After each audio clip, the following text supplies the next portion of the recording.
Do you know the average amount of pollution one person causes in the world is? Well, back in a 2008 study, people polluted as much as 20 metric tons. Since this is the only planet that is suitable for humans, why destroy it? In case you didn't know, pollution is when harmful contaminants are released into the air, water, or land that causes change.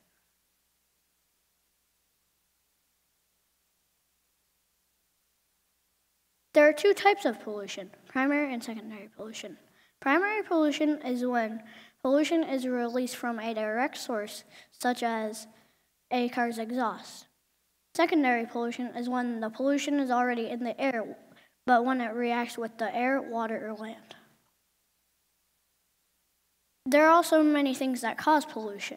Some of these pollutants include the conventional pollutants, secondary pollutants, carbon monoxide, and sulfur dioxide. Pollution has a long history.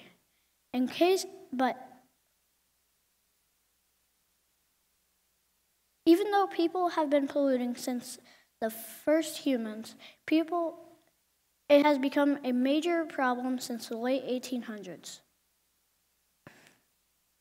There have been many attempts to stop pollution. Some of these attempts were made by the EPA. The EPA tried to make a law to stop polluting in lakes. The USA and Canada also tried to help by cleaning up and unintoxicating the Great Lakes. Pollution affects people in many ways.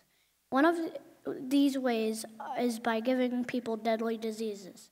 Some of these diseases include asthma or lung cancer. There are also some other bad diseases. Pollution also affects animals in many ways.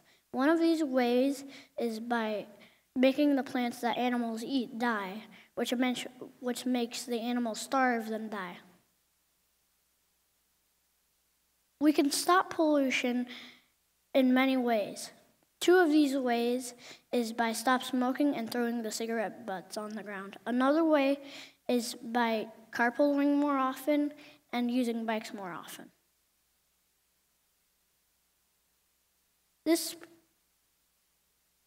presentation has stated what pollution is, how we can stop pollution, the history of pollution, and last but not least, how it affects people and animals.